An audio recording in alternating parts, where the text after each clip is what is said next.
Umabot sa 205 na kataong may kasong kinakaharap ang naaresto ng mga kapulisan sa Police Regional Office 6 sa ilalim ng pamumuno ni Police Brigadier General Jack L. Wangki, RD Pro 6 sa isinagawang 203 manhunt operation sa buong rehiyon ng Western Visayas nitong buwan ng Mayo taong kasalukuyan. Ayon sa report ng Pro 6, kabilang sa mga naaresto ay ang 36 na most wanted persons, 4 sa regional level, 4 sa provincial level at 28 sa municipal level. Ang natitirang 169 na nadakip ay kabilang sa other wanted persons. Ipinahayag ni Police Brigadier General Jack L. Wangki ang kanyang papuri sa mga operasyong isinagawa. Aniya, ang mga tagumpay na ito ay bunga ng mas pinatibay na pagtutulungan ng pulisya, komunidad at iba pang ahensya ng gobyerno. Dagdag pa niya, magpapatuloy ang walang humpay na paghahanap sa mga natitirang wanted persons sa rehiyon upang mapanatili ang kaayusan at kapayapaan. Nanguna ang Iloilo Police Provincial Office sa pinakamaraming na arestong most wanted persons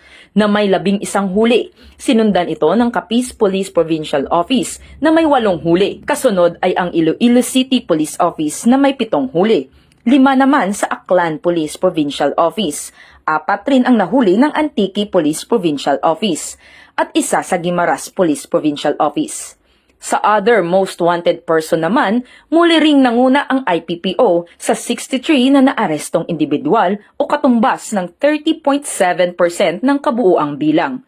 Sumunod ang Antique PPO na may 34 na nahuli, ICPO na may 27 nahuli, 21 na nahuli naman sa Aklan PPO. Sa Capiz PPO ay may 12 na nahuli at ang Guimaras PPO at RMFB6 ay may tig-6 na nahuli at ang CIDG Regional Field Unit 6 ay may 2 nahuli. Isang patunay ang mga tagumpay na ito na epektibo at determinado ang Pro 6 sa pagsigurong ligtas at mapayapa ang buong rehiyon ng Western Visayas. Dahil sa bagong Pilipinas ang gusto ng pulis, ligtas ka. Mula rito sa Police Regional Office 6, ako ang inyong PNN Correspondent Patrolwoman Justin May Halyores, alagad ng batas, tagataguyod ng Balitang Pulis.